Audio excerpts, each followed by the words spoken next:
राम राम दोस्तों।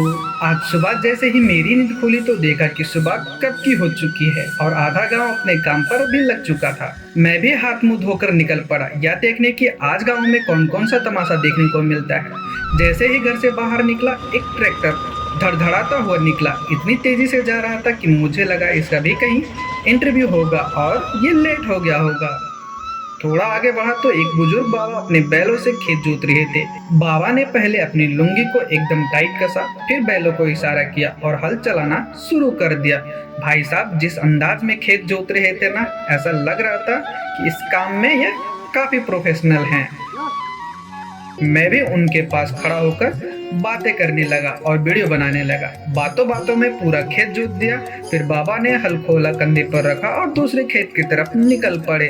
मैंने सोचा बाबा नहीं, खेती वाले सुपरमैन हैं। एक मिशन खत्म, दूसरा मिशन शुरू।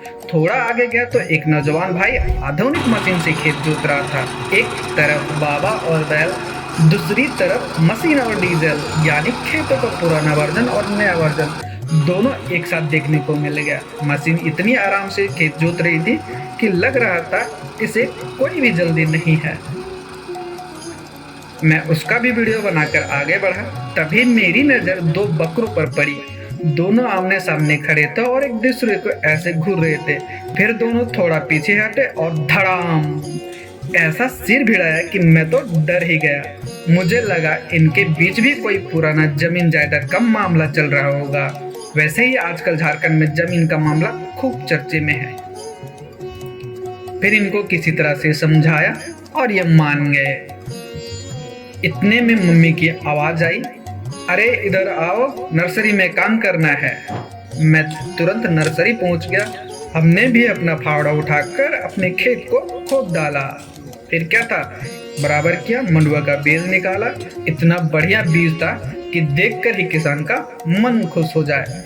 फिर हमने उसे अच्छे से खेतों में बिखेर दिया और पूरा काम किया। अब वापस लौट रहा था तो रास्ते में मकई का खेत दिख गया। हरे हरे मकई के पौधे हवा में ऐसे झूम रहे थे जैसे किसी भोजपुरी गाने की शूटिंग चल रही हो। अभी कुछ दिन और इंतजार करना पड़ेगा, फिर यह मकई भून कर खाने का मजा आएगा।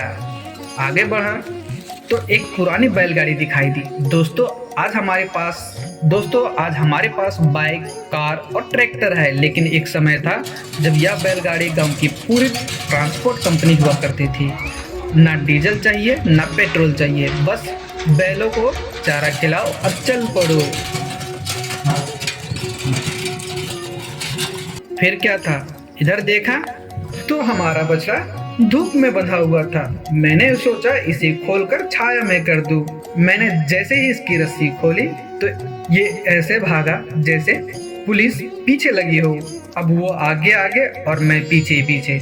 इतना दौड़ाया इसने कि सुबह की एक्सरसाइज फ्री में हो गई। काफी मेहनत के बाद किसी तरह पकड़ में आया। तभी एक छोटा बच्चा आ गया, बोला अंकल मेरी भी वीडियो बनाओ। मैंने कहा अच्छा क्या करोगे। बस फिर क्या था, जनाब ने पूरा टैलेंट शो शुरू कर दिया। कभी कूद रहा है, कभी उछल रहा है, कभी हीरो बनने की कोशिश कर रहा है। इतने में हमारी गौ माता भी आ गई। मैंने उनकी तुरंत शिकायत कर दी। देखिए आपका बेटा बहुत शरारत कर रहा था। फिर क्या था, बेटा अपनी मम्मी को मनाने में लग गया। कभी प्यार दिखा रहा था, कभी इधर उधर घूम रहा था। आखिर में मम्मी मान ही गई, मामला खत्म हुआ। तो दोस्तों आज का दिन कुछ ऐसा रहा। अगर वीडियो पसंद आया हो तो लाइक जरूर करना, चैनल को सब्सक्राइब करना और कमेंट में बताना कि आज का सबसे बड़ा शरारती कौन था, बकरे, बछड़ा या फिर हमारा छोटा सुपरस्टार। चलिए दोस्तों मिलते हैं अगले गांव के ब्लॉग में, तब तक के लिए राम राम।